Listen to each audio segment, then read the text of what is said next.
সাবেক প্রধানমন্ত্রী এবং বিএনপি চেয়ারপারসন বেগম খালেদা জিয়া একসময় বলতেন, আমরা বামের ডানে এবং ডানের বামে। এর অর্থ হচ্ছে যে বিএনপি একটা মধ্যপন্থী দল। প্র্যাকটিক্যালি বিএনপির একটু ডানপন্থার দিকে ঝোঁক ছিল স্লাইটলি, যে কারণে বাংলাদেশের ইসলামপন্থী দলগুলোর সঙ্গে বিএনপির একটা ভালো সম্পর্ক সবসময় ছিল। ইসলামপন্থী দলগুলো বিএনপির সঙ্গে কমফোর্টেবল ছিল, যতটা তারা আওয়ামী লীগের সঙ্গে ছিল না। যদিও আওয়ামী লীগও বিভিন্ন সময় তাদের সঙ্গে আতাত করার চেষ্টা করেছে, এটাও ঐতিহাসিক সত্য, কিন্তু মোটা দাগে বিএনপির উপরেই ইসলামপন্থী দলগুলোর ভরসা ছিল। এখন আপনারা দেখবেন যে সাম্প্রতিক সময়ে এই যে স্বাধীনতা বিরোধী প্রশ্নটা বিএনপি আবার সামনে এসেছে। বিএনপি তো সে 1991 সালেও ক্ষমতায় ছিল। আপনারা অতীতে বা এই যে সাম্প্রতিক বছরগুলোতে গত কয়েক দশকে কখনো কি দেখেছেন বিএনপি এত জোরালোভাবে মুক্তিযুদ্ধ নিয়ে কথা বলতে?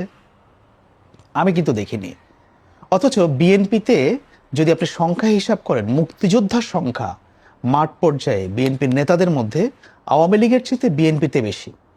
কিন্তু বিএনপি অতীতে কখনোই এই মুক্তিযুদ্ধের বিষয়টাকে সামনে আনে নেই। কেন আনে নেই?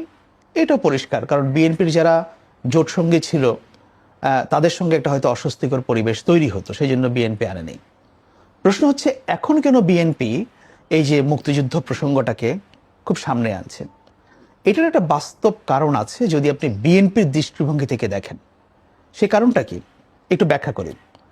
যেমন আপনি যদি সর্বশেষ যে এই নির্বাচনের ফলাফলটা দেখেন, যে এমন বহু আসন, যে আসনগুলো একসময় বিএনপির আসন বলে পরিচিত ছিল, সেই আসনগুলোতে কিন্তু বিএনপি জিততে পারেনি। বিশেষ করে বাংলাদেশের দক্ষিণ পশ্চিমাঞ্চলের আসনগুলো, উত্তরাঞ্চলের কিছু আসন, এই আসনগুলো জামায়াত ইসলামী জিতেছে। এবং অনেক জায়গায় বিএনপি এবং জামায়াতের ভোটের ডিফারেন্সটা খুবই কম।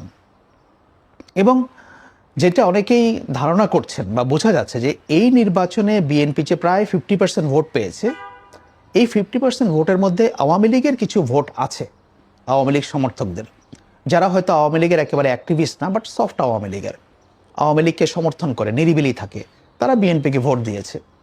অন্যদিকে জামায়াত ইসলামী ভোট পেয়েছে তাদের জোট সহ প্রায় 38% প্লাস। এখন জামায়াত যে বাংলাদেশের মুক্তিযুদ্ধ বিরোধী দল, এটা তো আজকে নতুন করে আবিষ্কার হয়নি, এটা গত 50 বছর ধরেই আছে।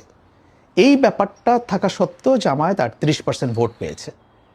এবং বিএনপি ইলেকশনের আগ থেকে এই যে মুক্তিযুদ্ধ ন্যারেটিভটাকে সামনে এনেছে কেন?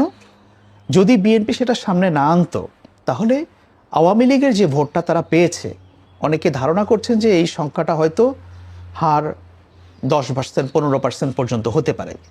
তাহলে কিন্তু বিএনপি এবং জামায়াতের ইলেকশনের রেজাল্টটা খুব ক্লোজ হয়ে যেত। বিএনপি জিততে পারতো কিনা ওইটা একটা সংশয়।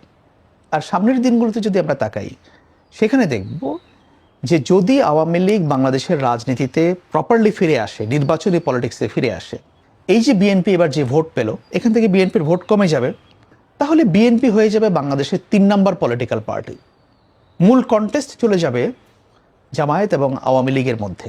বিএনপি এটা ভালো করেই বুঝতে পারছে, যার কারণে আওয়ামী লীগ যেহেতু মাঠে নাই, এবং আমি কখনো মনেও করি না যে বিএনপি আওয়ামী লীগকে সে স্পেসটা করে দিবে বাংলাদেশের রাজনীতিতে, যদি না আওয়ামী লীগ নিজে থেকে কামব্যাক করতে পারে।